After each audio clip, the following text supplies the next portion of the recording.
Great experiences build great leaders. Great leaders build great teams. This is Building Great Sales Teams.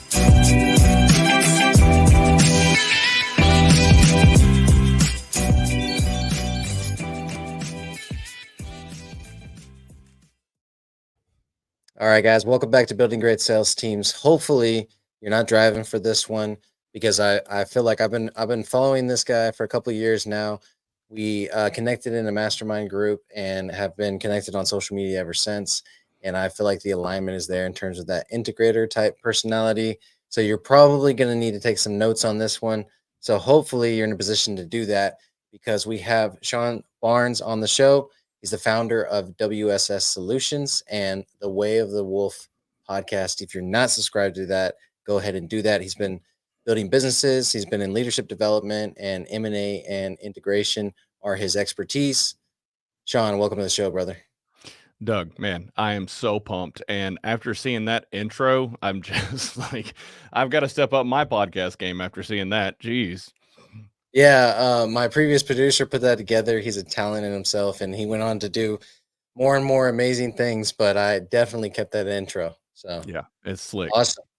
Well, let me ask you this. I went and looked at some of your content before we hopped on here, and I was really intrigued by some of your most recent content that talked about the peer principle.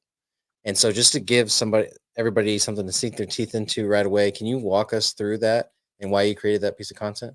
Yeah, this is something that I have started to learn more about over the past, we'll say 5 to 7 years.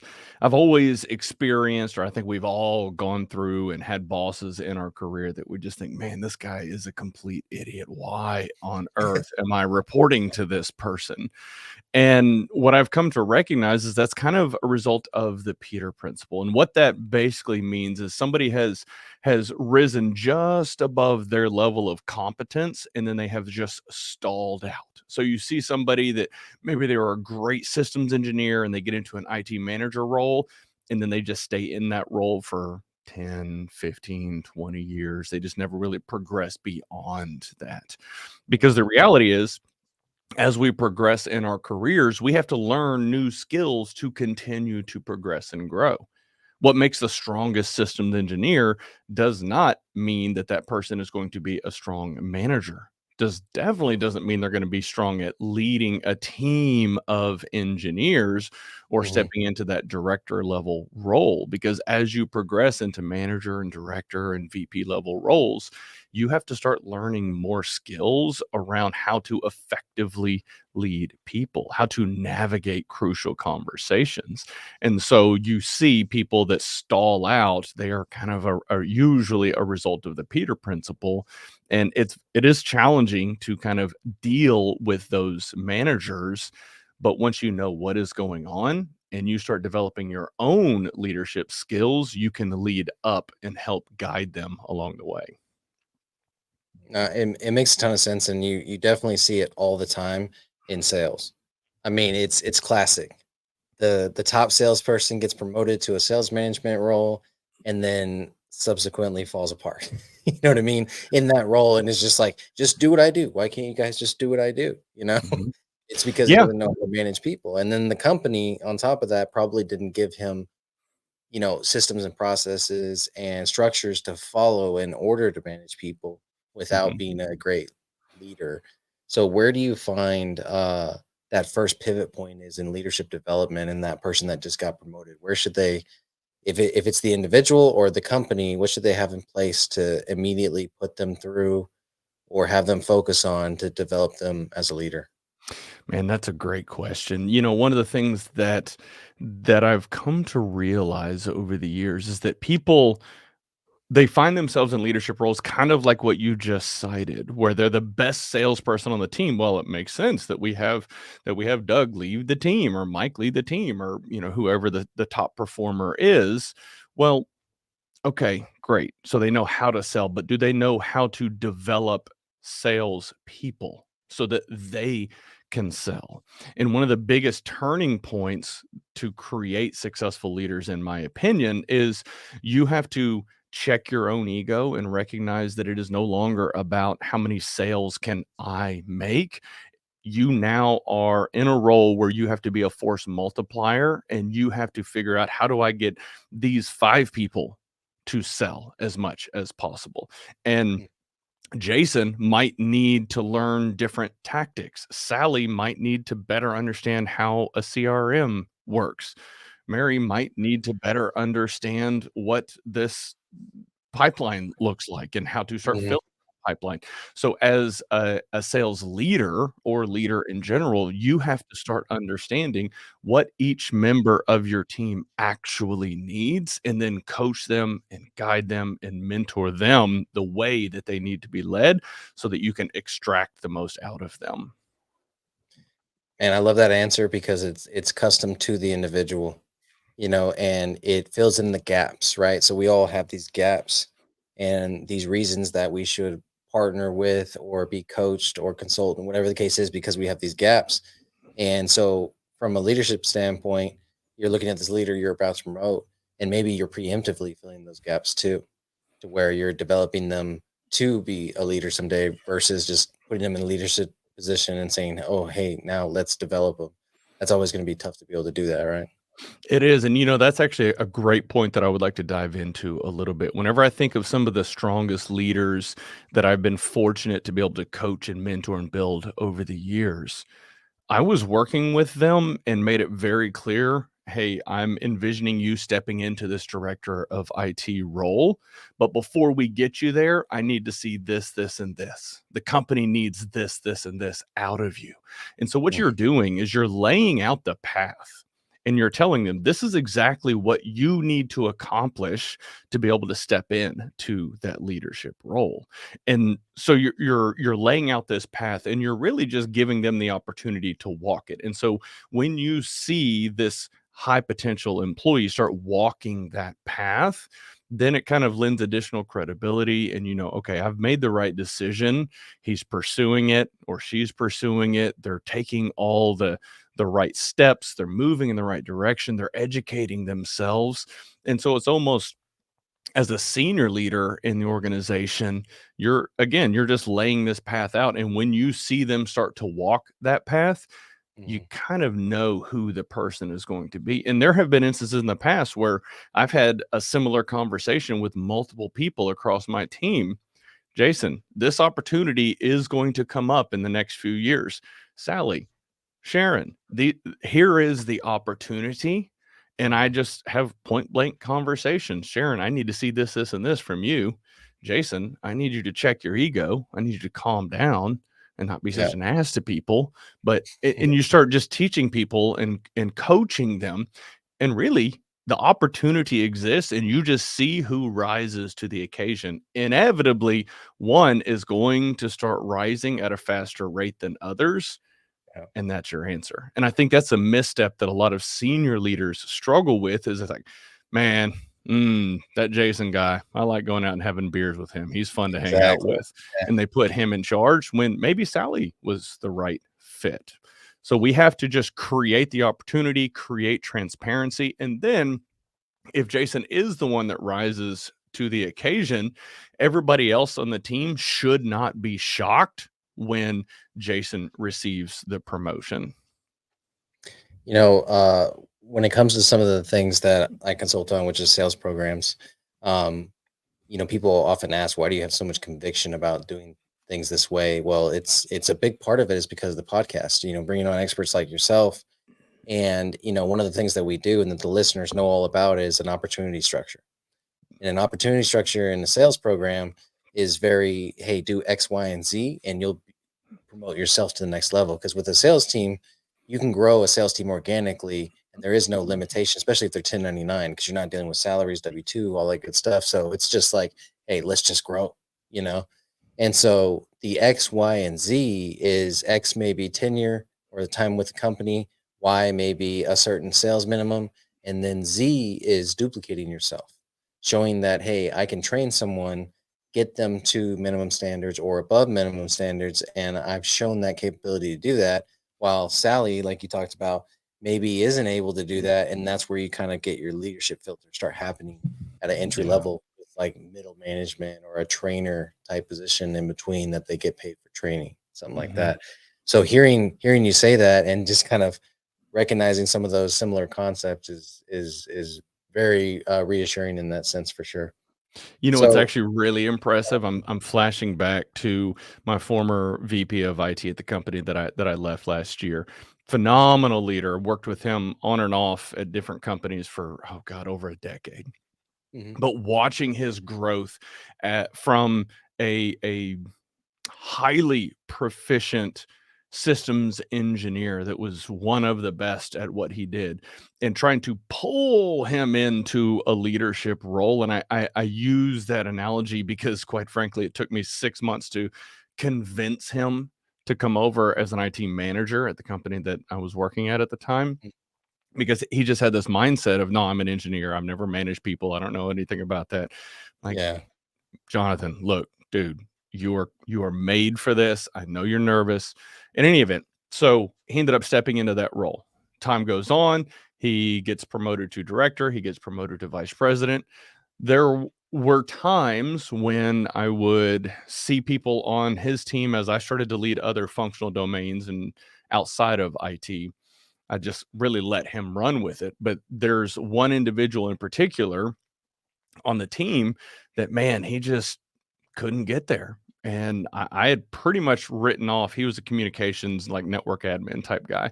Mhm. And Jonathan's like, no, I can get him there. I can get him there. I was like, all right, fine. Well, best of luck on that. And that says a lot coming from me, because I'm the Yeah. eternal optimist and my passion and purpose is building people. But Mhm. at a point, you have to recognize, okay, they don't want it.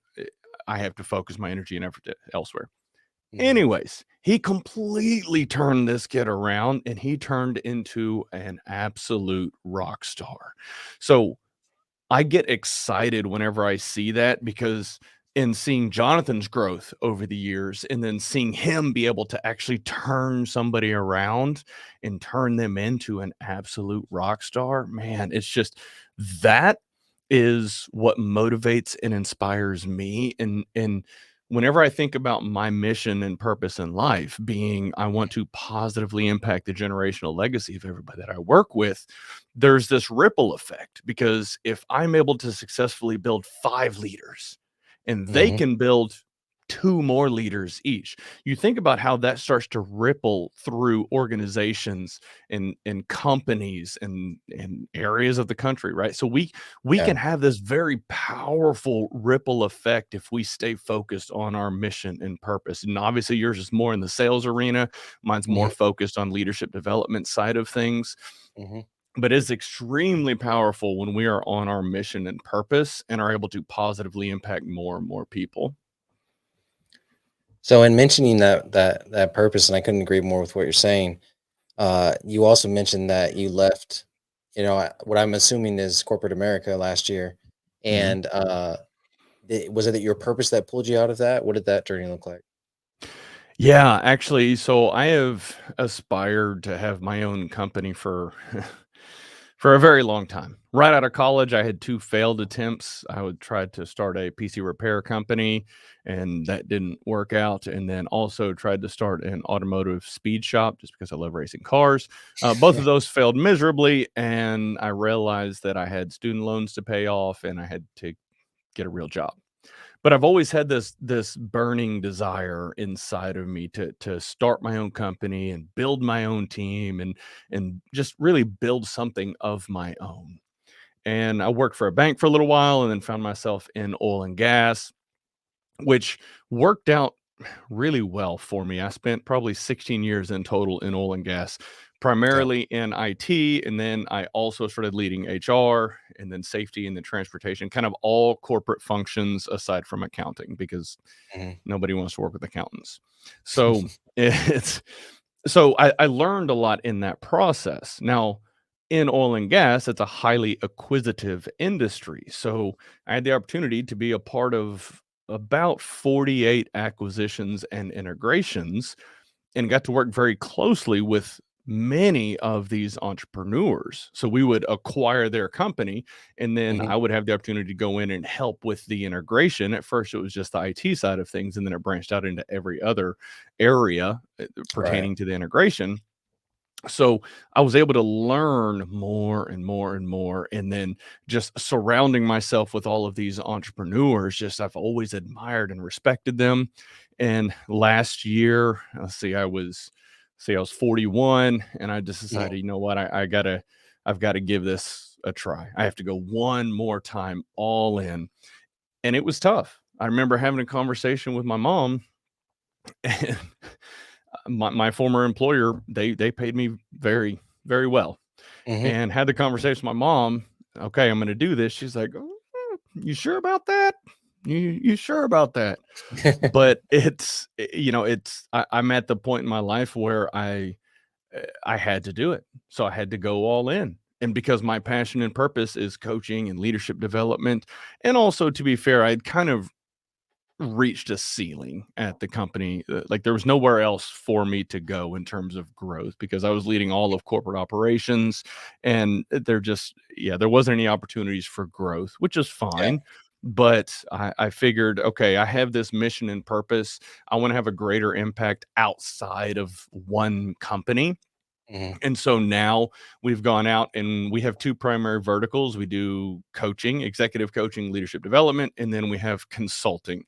A lot of the consulting stuff is in operational excellence, supply chain optimization. We do a lot of HRIS implementations and things like that. But it's really Mhm. the coaching and the consulting are the two primary verticals. Yeah. So you got the website pulled up. So people, processes, and technology are really core to what we focus on. And then there's leadership development across the top of it. And this is an area that I've seen over the years. A lot of businesses struggle because they will think this new ERP system will actually solve all of their problems. Well, not if you have process problems. So you've got to have Mhm. those fixed first. And quite frankly, people are the foundation of everything. If you don't have the right people in place that understand your business, you're probably going to struggle to have the right processes in place to scale your businesses. Once you have people in place and the right processes in place, you use technology as a force multiplier Mhm. to really amplify and take things up to the next level. And just a lot of companies I've seen over the years, they kind of get it backwards. They think, oh, this new technology solution will change our lives. Now, AI, generative AI, and everything that's going on over the last 18 months, that is revolutionizing things. But again, if you don't have the right people in place that understand the technology, you're really opening yourself up to a significant amount of risk if you do it wrong. This is a big problem in our space right now in consulting, coaching. Everybody thinks that the technology or AI is the answer, but a lot of times they're not breaking the system first before they bring in that technology or bring in AI or whatever the case is. And I'm a big proponent of that. Let's use the system, break it, redo it, fix it, mold it, make sure that it's malleable so it can adapt to marketplace trends or what's going on internally in the company or our leadership. Before we put in this expensive technology that we're expecting to solve all our problems, we don't even. Here's what happens: they don't have a proven system to even apply the technology to, which the most classic example I see of this is like go high level. You got the solopreneur. Maybe he's got $1 million business. He hires a salesperson, and then somebody tells him you need a CRM if you have a salesperson. Well, a spreadsheet will work to start. You know what I'm saying? It will work just fine. Yeah. And if your salesperson gets comfortable with that, your new salesperson, because you're developing a whole new sales program, all right, now let's move into the CRM because then now they know the process and how to build that CRM according to the process that works. You Yeah. know, and so many people skip that first proof of concept step when they're developing a system within their business that is outside of that is no longer between their ears and now on paper, Yeah. Hmm. and that I see that happen all the time, which I like the order of things that you're working in because it makes a ton of sense. So when looking at the avatar of the client that you work with, what does that look like? Yeah, our target customers usually have anywhere from 150 to, we'll say, 1,500 employees, and revenue, I'm going to say 50 million to maybe Hmm. 4 or 500 million. We have some that are a little bit larger than that, and some that are actually a little bit smaller, but that's really the sweet spot for us.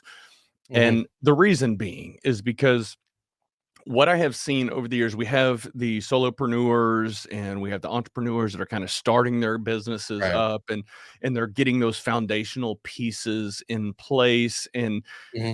that's I'm going to say, I'm not sure how this is going to come across, but that's relatively the easy part. It's not easy, to be clear, but Right. whenever you think about business at scale, whenever you're starting, that is the easy part. Okay, you need QuickBooks, you need a website, you need some foundational Yeah. stuff, right? But where I see businesses start to struggle is once they eclipse about 100 to 120 employees. Hmm. And this is going to vary from industry to industry, but you start to see these shifts because what happens is at that point you have to have some foundational stuff put in place, as far as usually having to get in-house HR, Hmm. in-house IT. You need some foundational pieces of your business to scale to that next level. You can no longer have a whole bunch of people running around assembling completion tools and expect it Right. to continue to grow, because you reach a ceiling and you have to start usually upgrading. Okay, what financial system are we using? Do we need to start looking at something bigger that gives us a little bit more functionality, a little bit more detailed reporting? So a lot of businesses struggle once they get past 100, 150 employees. And that's really the area that I like to focus on, because Mm.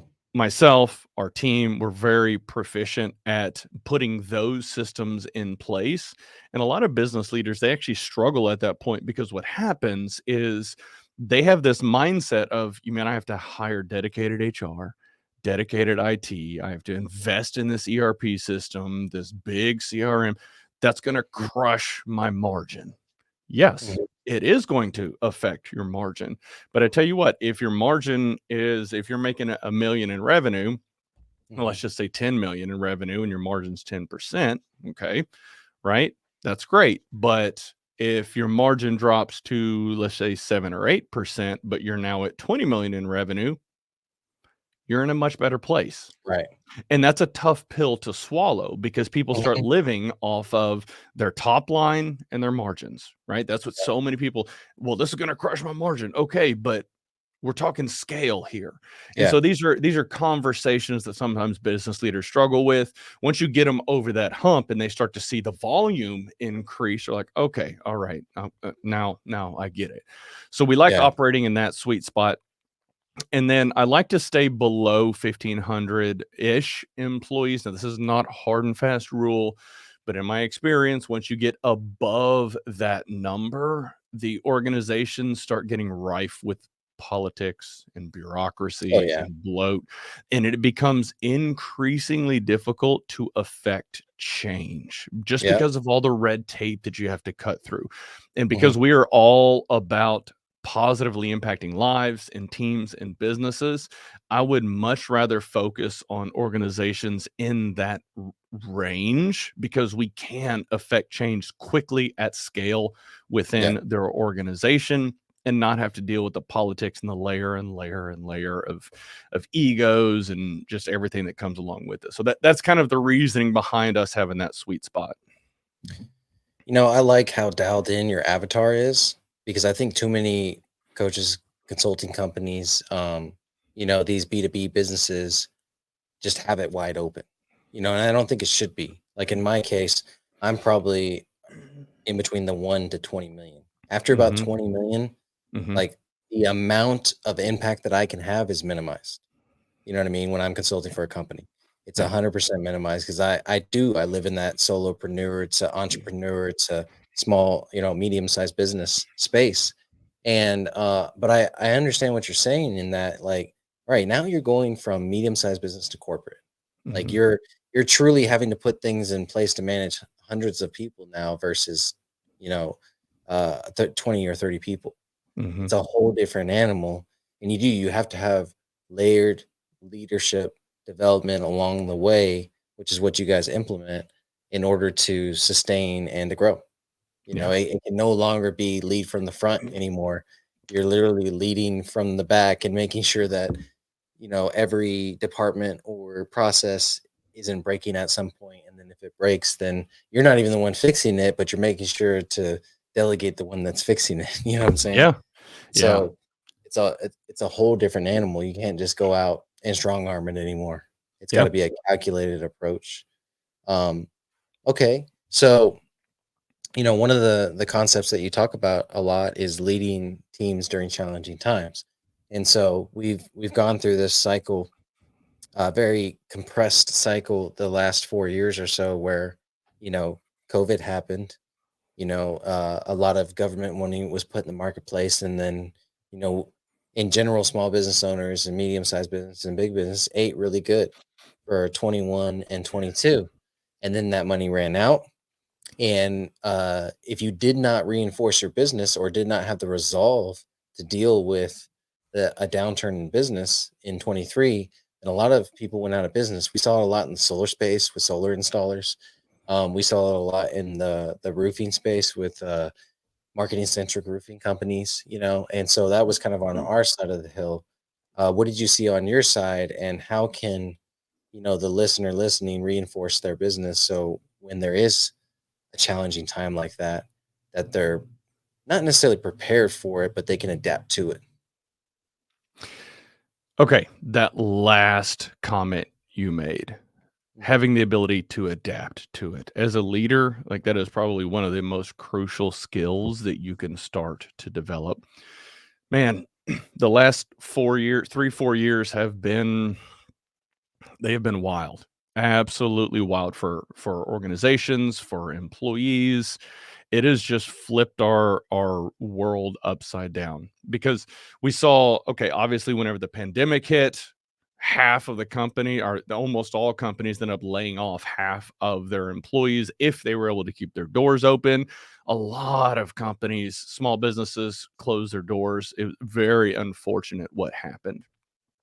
And then a year and a half goes by, and we saw this interesting thing start to occur where the power dynamic from employer and employee started to shift because all of a sudden there were no geographic boundaries Yeah. for where you could hire your employees.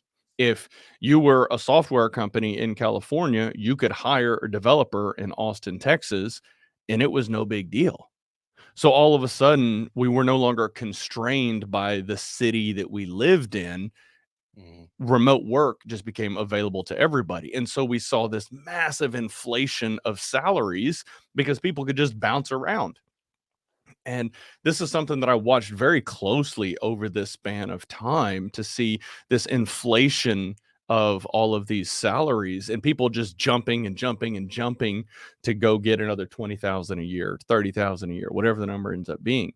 But what was interesting is we started to see a migration back to the companies they had been with for a long period of time. Now, this wasn't absolute, but we did see a lot of movement back to the companies that they ended up leaving because a big salary doesn't always equate to greater quality of life.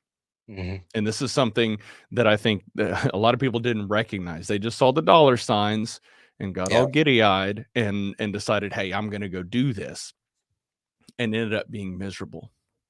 Now, what's also interesting is what we saw in terms of undeveloped leaders at these companies, because leading a team of 20, 30, however many people in an office where you can just fly by and have Yeah. conversations with them daily, that is very different from leading an entirely remote workforce. It can be done, but it's important, again, going back to leaders having the ability to adapt for them to understand the needs of the people on their team. So I'm going to share a little bit of a story. When this happened, I was leading IT and HR whenever the pandemic hit. Our IT teams, everybody ended up going to work from home. The productivity of our IT team skyrocketed. And I have to say, like, we had an incredible technology team. One of like extremely proud of how great this team was. And then they go home and their productivity went even higher. Blew my mind. Okay. Wow. HR, they go home and they struggled. They struggled a lot. It took a tremendous amount of time and energy for me to lead and work with the HR professionals. And it didn't take me long to figure it out. These IT professionals, they're usually introverts by nature. And so the thought of staying at home, working in their office, and not having to go outside at all, they were in heaven. Yeah. HR professionals are usually social butterflies. They need that social interaction because that's what fills their cup. That's what gets them excited. And when they are confined to their house with no ability to interact with anybody other than their cat, it is debilitating for them. So Mhm. I had to be intentional as a leader, and we used Microsoft Teams. So I would have Teams calls with them daily, sometimes multiple times a day. And there were some people on the team that were fine, and others I would have to have multiple teams call. Hey, everything going okay? Send them Starbucks gift cards, like just Yeah. chatting and having some sort of social interaction. And so also one other dynamic that I noticed is with across our organization, the teams that were already high performing because they had strong leaders, they performed even better. And the teams that were just kind of mediocre because they had undeveloped leaders, when we all went home for the pandemic, their teams really started to struggle out in the organization.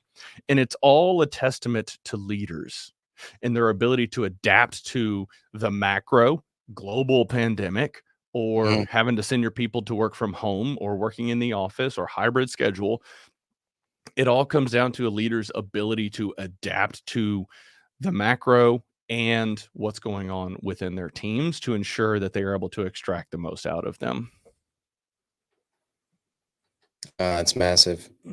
And you really saw it with a lot of, it, at a, how do I say this, micro, like at a minor level, I don't know how to say it, a smaller level with small and medium sized business, like they just went out of business because, you can equate the leader in, a couple hundred-person company to a small business owner. They're just an entrepreneur at the end of the day. They have this skill set, ability to handle multiple divisions, multiple ideas, and foster individuals and bring them up in the ranks and everything. And so, to me, they're just high level entrepreneurs at a corporate level company, kind of like yourself, I would imagine. And so, it kind of expose some of them because if you don't intentionally lead your team, and you rely on them to come into the office to have those water cooler conversations or to see them there or to be able to manage them by sight instead of having intentional one-on-ones, group calls, tracking their KPIs and how their overall performance is doing and everything. That's going to be exposed as soon as you go out of the office. And now I don't know a whole lot of high level positions, whether it be corporate or with small businesses that don't require some type of travel, some type of remote work, some type of adaptability to what the position requires, where you have multiple offices in multiple states and you're traveling, whatever the case is. And so you got to be able to kind of rely on your technology and your KPIs or your systems so that when you get taken out of your element, which happens a lot more now, whether you're in the office, out of the office, traveling, that you're still able to maintain there. So what's interesting point there that I'd like to kind of dive into is how, and this is another area that I actually enjoy working with these mid-size organizations, is Mhm. because to be able to navigate through complex macro issues, there's skills that you have to have as a business leader or entrepreneur that usually come with time and experience and exposure and Mhm. understanding of how to manage capital, how to get access to capital, how to be disciplined with that capital. Mhm. Those are skills that usually have to be found, and then also further to your point of having the systems and processes in place. As an entrepreneur that's just starting out, maybe you're a solopreneur, you've got 10, 20 people, your business, you're really scrappy which is good because you are agile, but it's not usually fully baked to a point where you have stable systems and processes that are resilient to Right. macro issues. And then as your organization grows and scales into this, we'll say, range that I was talking about earlier of 150 to 1,500 employees, usually if you're operating in that realm for any given amount of time, you're going to have pretty solid systems and processes. Not always, but Yeah. it's a safe bet you're probably going to have some stuff that's pretty solid and makes your organization more resilient. Now, once you go above that threshold, it becomes increasingly challenging to remain agile because these systems and processes become set in stone almost, Yeah. which it's like, think about it like turning a big ship. If you're in a bass boat in the lake, you can turn that thing on a dime, right? Mhm. That's going to be much different than an oil tanker. It's going to take you a long time to turn that oil tanker.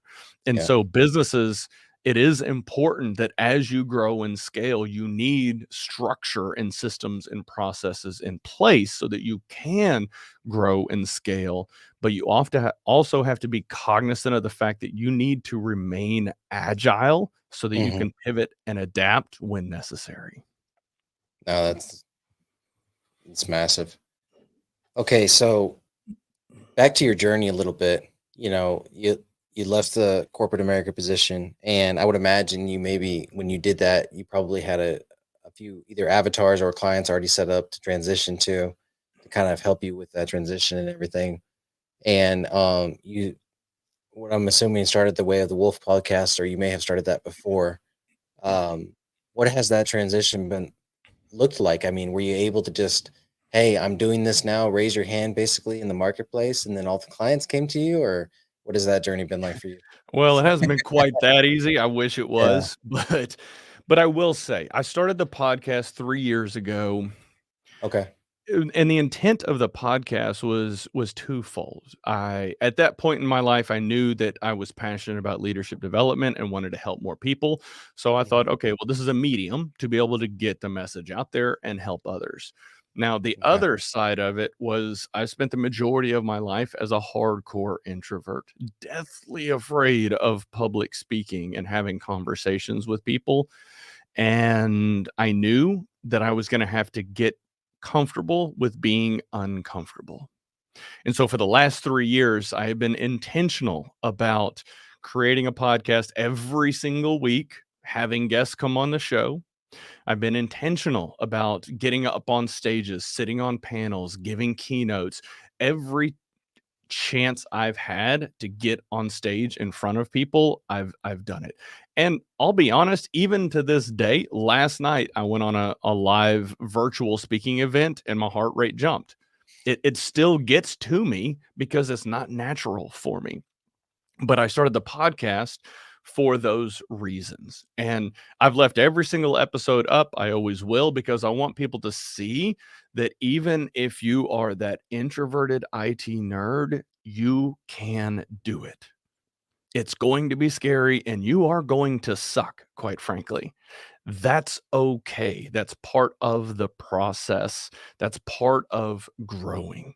So I started the podcast years ago to get better, to get comfortable with public speaking and putting myself out there, being behind a camera, behind a microphone.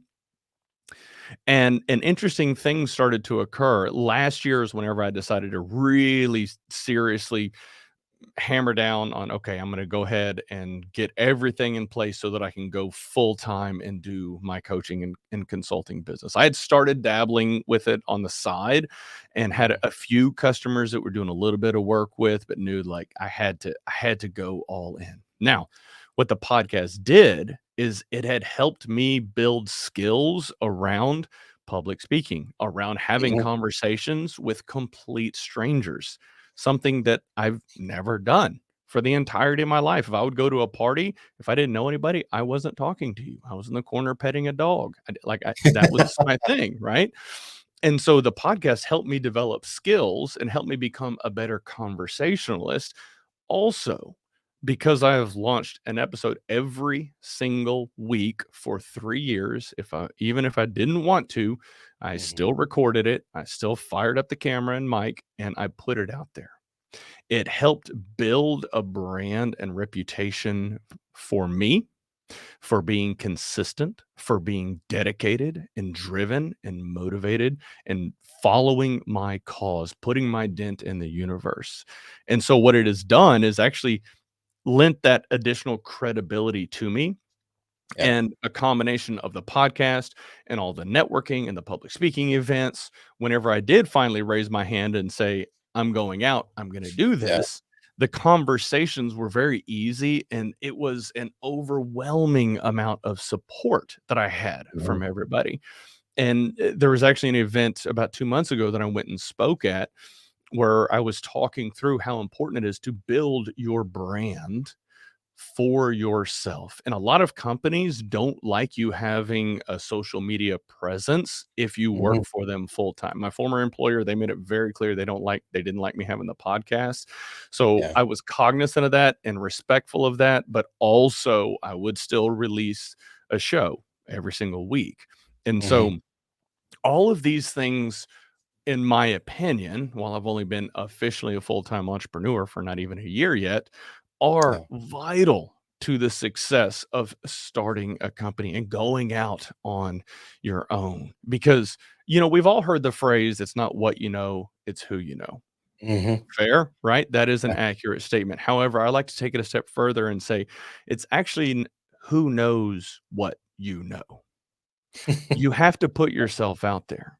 You can be the best engineer in the room, but if nobody knows who you are or what you Yeah. know, it doesn't matter. So, for all of the aspiring entrepreneurs out there, start putting yourself out there. Start building that brand and reputation for yourself, for who you are, what you are all about.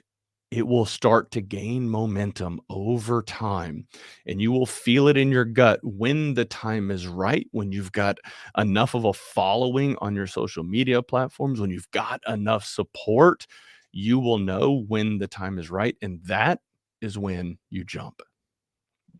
I think you're such a great example of it too, because so many people, when they're challenged with posting once a day or creating a podcast or starting to build a personal brand, they're like, "Oh, that won't work for me." And it's like your clients are literally, you know, basically corporatized companies now, or the this certain level, it's 50 million. Like, where do you go on social media to find a $50 million company? LinkedIn. Oh, yeah, LinkedIn, right? Yeah. But even then though, LinkedIn isn't a consumer type. They're not scrolling LinkedIn typically too much. It's very intentional when you go on Yeah. LinkedIn. But you've got great content on Instagram, you've got great content on Facebook, and so I think if anybody is a testament to that, it's like where it really matters is okay. I found Sean on LinkedIn, but I also saw that he posted something on Instagram, and I resonated with that. I resonate with Sean as a human being, and then I also want to hire him for my $50 million company. You know, because Yeah. we see it happen all the time. Like the biggest business isn't one, in the boardroom. It's one on the golf course, or Yep. it's one at the barbecue, or it's one, at the conference, Hmm. at dinner afterwards. When humans are Yeah. being humans is when business is won in my mind, and all you're doing is displaying that humanness everywhere you can, and Yep. so that builds the know, like, and trust factor. And this was a journey that I admittedly struggled with. I spent, oh God, 2 years straight posting daily on Yeah. Instagram, reels, carousels, pictures, clips, quote, story, like everything I could. Mhm. And it's embarrassing to admit, in that 2-year span of time of following people, just every trick and tool and thing that I could figure out how to build followers, I went Mhm. from like 500 to 1,900. So I gained 1,500 followers in 2 years of just crushing. Yeah. Like, I put Content. so much time and energy, and I was getting beyond frustrated with it. And then it just hit me like 6 months ago. I looked over to LinkedIn, had over 4,000 followers and wasn't even trying. Yeah. And I was like, "Okay, all right, hold on, there's something here." And at first, I had this mindset of, "I've just wasted all of this time and energy," but it wasn't a waste because I was learning how to create content. I was learning how Mhm. to edit videos and clips and images and putting all of this stuff together. So I built skills along the way, and Mhm. while my following on Instagram didn't blow up, I actually realized and then last week, I was just having a conversation with a friend. I Mhm. I got into I avoid internet arguments at all costs. Right. I got sucked into one that, the page was called Real Courage Leadership, and the lady had basically posted an article where somebody interviewed for a role, and it was a startup. Long Mhm. story short, there wasn't an alignment, and so Right. the candidate got all pissed off and wrote an article about it, and, like, everything blew up, and I posted a comment, and I said, Maybe am I missing something here? The employer and the candidate didn't have alignment on expectations. Why not just go find another job somewhere else? Like, why have this whole big explosion? You would have thought I was the spawn of Satan. I was obliterated with all these people that making Mhm. comments like, "You're what's wrong with corporate America," and just on and on. I was like, "Oh, okay, all right, fine." But anyways, so where I'm going with that is it's important to understand where people's minds are at when they are on a given platform. That's When they fair. are on Instagram, they don't care about career development. They wanna see Right. monkeys dancing. They wanna see dogs chasing balls. They Entertainment. wanna be entertained. They are Mhm. on Instagram and Facebook from an escapism perspective, Right. which is why the majority of my content is all around leadership and culture and building teams and growing in your Mhm. career. That makes sense that I would randomly post stuff on LinkedIn, and I had a lot, twice, 3 times as many followers on Yep. LinkedIn because that's where their heads are at on that platform. So this all comes back to be aware of where their heads are at on a given platform and Mhm. tailor your content for that. I'm not saying don't be true to yourself, but Yeah. but tweak and adjust as necessary so that the content gets more reach on a given platform. And that's a miss that I think a lot of people struggle with. It took me years to figure that out. I Yeah. wish it hadn't taken me so long. I've been following Gary Vee for years, and Gary's like, "Post, post, post, post, post." Yeah. Gary's like, "Well, create this content here and this content here." And I'm like, "Gary, you're talking about 10, 15 posts a day. That's ridiculous." I don't think you have to do it at that scale. However, if you Right. were to do it at that scale, you probably would have learned the lessons that I did in a much shorter period of time than a Yeah. few years. No, I couldn't agree more with that. When it's about faith, being a dad, or some type of growth, Facebook hits hard. When it's a vibe, Instagram hits hard. You know what I mean? When it's just a Yep. picture, really good picture, or a reel, Mhm. Instagram hits hard. And then LinkedIn, I haven't cracked that code yet, but to be honest, I haven't been putting my efforts there. That's because that's not where my client is. They're on Facebook and Instagram because they're small Yeah. businesses, Yeah. versus LinkedIn. If they're on there, it's to have a spot, you know what I mean? To Mhm. be there, and that's about it. And so I definitely resonate with that, but in reverse because of my demographic, and that Yeah. just goes to show exactly what you're saying. It's different Mhm. people, different spaces, different intentions, and you got to cater to that to a Yeah. degree, you know? And I think LinkedIn is still overlooked in that regard for the Mhm. SMB space Yeah, because organic reach on LinkedIn is still miles ahead yeah, of Instagram and Facebook. I mean, organic, in my opinion, organic reach on Instagram and Facebook is pretty much dead. I mean, it is yeah, extremely challenging to get significant amounts of organic reach on those platforms. Now, if you pay yeah. for reach, that's a whole Mhm. different story. And then ad spend is getting increasingly expensive on those platforms. But Yeah. LinkedIn, for company pages, it's still you got to pay for the ads. But Mhm. for individual pages, the organic reach is still there as long as it's meaningful. And one thing that I'll also add, people get frustrated on any given platform. I post, and I can't get, Mhm. additional followers. And then it's like, oh, hashtags. Oh, well, yeah, okay. But what I've seen be the most successful is actually engaging in other people's content in Yeah. a meaningful way. Hmm. And I was coaching somebody, I don't know, probably about 6, 8 months ago. His LinkedIn presence was just horrible. He'd been interviewing, couldn't really find another job. Hmm. And we started beefing up his LinkedIn presence. And I said, man, you got to start commenting on people's posts and Yeah. engaging with them. He's like, it's so frustrating because they're all idiots. I was like, yeah, okay, fair.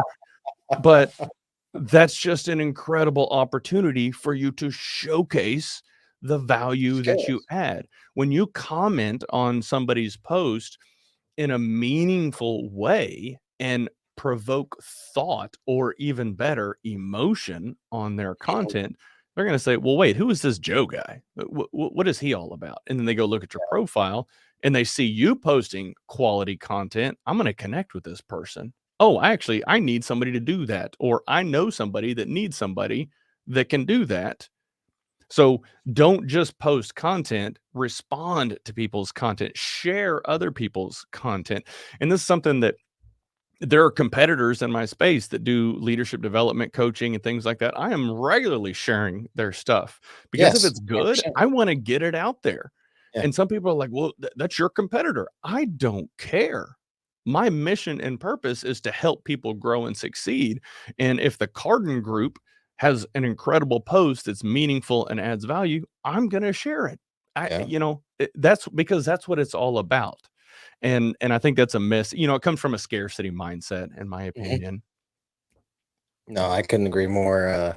We've had several people in some of my groups come up and start doing sales program coaching or sales consulting or whatever the case is. I've literally had them on the podcast, like jumped on calls with them, helped them with their offer, told them what worked for me, and all that's done is beefed up my credibility, like if you want to look at it from a tactical standpoint, if you're coaching the person that's doing what you do, then what does that make you? You know what I mean? Like, Yep. let's be fair. And so, but also if you have that attitude that, like you said, abundance mindset versus scarcity mindset, people recognize that. People see that. They're like, oh, he's not afraid of competition. He's ready to Mhm. compete, you know? Yep. And so I love it. I love it so much. Brother, I can't thank you enough for coming on the episode. We're running out of time here. I'm glad you already shared your purpose with us because that's something we ask about at the end of the show. But you did share that with us already. And if you guys have a referral for Sean, we're definitely going to post all his contact info in there. But follow the guy. He's got amazing content. And it applies to the corporate leader, it applies to the small business owner. I feel like a lot of his content is applicable to all mediums. And so definitely, if you get a chance, go ahead and follow him on that. Sean, thank you so much for coming on the show, brother. I appreciate it, man. Thank you. All right, let's get building.